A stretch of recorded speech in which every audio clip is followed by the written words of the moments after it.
আরও লেখা ভালো না লাগলে আপনি হচ্ছে তার লেখাকে স্কিপ করবেন, তার সাথে কথা বলবেন না, তার বইটা ক্রয় করবেন না। কারণ সবার লেখা ভালো হবে এমনও না। যার ভালো লেখা হবে, যার লেখাগুলো আপনার ভালো লাগবে, তার লেখাই আপনার হচ্ছে তার বইগুলো আপনি কিনবেন। কিন্তু হচ্ছে আপনি হচ্ছে তার বইটাও নিবেন, আবার তার থেকে সেলফিও নিবেন, সেলফি নিয়ে আবার হচ্ছে আপনি পোস্টও করবেন, বলবেন যে আপনার অমুকে লেখা ভালো না, কাফির লেখা ভালো না, কাফির লেখাগুলো এরকম হয়েছে, এগুলো কোনো লেখা। তবে কোনো লেখা না হলে আপনি বইটা কিনতেছেন কেন?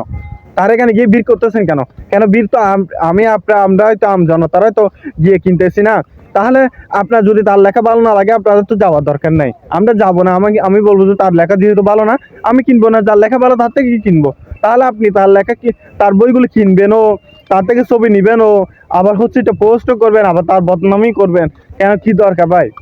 হ্যাঁ, আপনি লেখা নিয়ে কথা বলতে পারেন, কারণ লেখা নিয়ে কথা বললে মানুষ হচ্ছে কি আরো লিখতে উৎসাহিত হয়, এবং কোথায় ভুল আছে, কোথায় কোনটা সংশোধন করতে হবে এটা সে বুঝতে পারে। তো তাই হচ্ছে তাকে উৎসাহিত দিবেন, বা হচ্ছে বলবেন যে এটা এরকম লেখা হবে না, এভাবে আর একটু ভালো লিখতে হবে, এটা বললে তো হয়ে যাচ্ছে।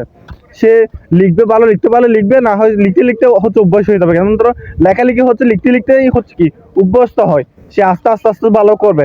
কিন্তু আপনারা সরাসরি তাকে যেভাবে আক্রমণদায়ক কথা বলতেছেন, এটা তো আমি ভালো মনে করি না। তাই বলবো যে এগুলো না বলে, ভালো লাগলে নিবেন বই, ভালো না লাগলে নিবেন না, পড়ে দেখবেন। আপনি যেহেতু ভালো ফাটক বলতেছেন।